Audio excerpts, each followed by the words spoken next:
In the ancient land of Egypt, a powerful Pharaoh ruled with an iron fist, enslaving the people of Israel. The cries of the oppressed reached the heavens, and God, in his infinite wisdom, chose Moses to be the deliverer of his people. Moses, a humble shepherd tending his flock in the wilderness, encountered a burning bush that did not consume itself. From within the flames God spoke, "I have seen the suffering of my people in Egypt, and I am sending you to Pharaoh to bring them out of bondage." Armed with a staff and accompanied by his brother Aaron, Moses approached Pharaoh and declared, "Thus says the Lord, let my people go, that they may serve me." However, Pharaoh's heart was hardened, and he defiantly replied, "Who is the Lord that I should obey his voice?" Undeterred, Moses and Aaron embarked on a divine mission to liberate the Israelites, and thus began the 10 plagues of Egypt, the plague of blood. Moses, at the command of God, stretched out his staff over the Nile River. The waters turned to blood, and the river became undrinkable. Fish died, and the stench filled the air. Despite this, Pharaoh remained unyielding. The plague of frogs. God sent a multitude of frogs that covered the land. They invaded homes, beds, and kitchens. At the urging of his magicians, Pharaoh agreed to let the Israelites go. But when the frogs died, he reneged on his promise. The plague of gnats. Swarms of gnats descended upon Egypt, causing discomfort and irritation. The magicians could not replicate this, and they declared, "This is the finger of God." However, Pharaoh's heart remained hardened. The plague of flies. God sent swarms of flies that plagued the Egyptians, but left the land of Goshen, where the Israelites lived, untouched.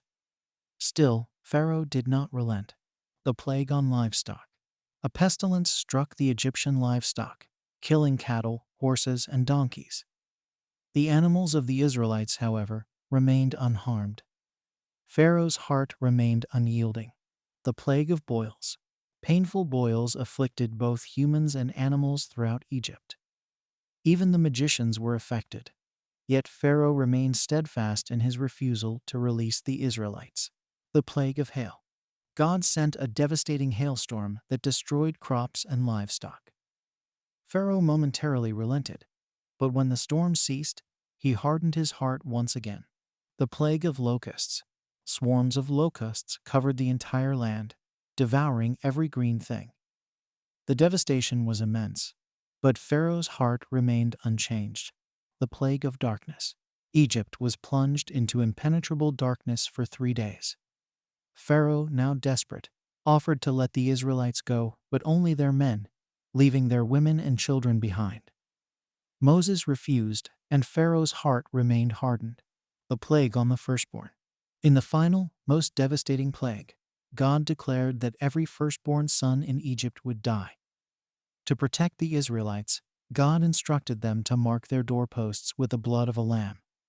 That night, the angel of death passed over the marked houses, sparing the firstborn sons of the Israelites.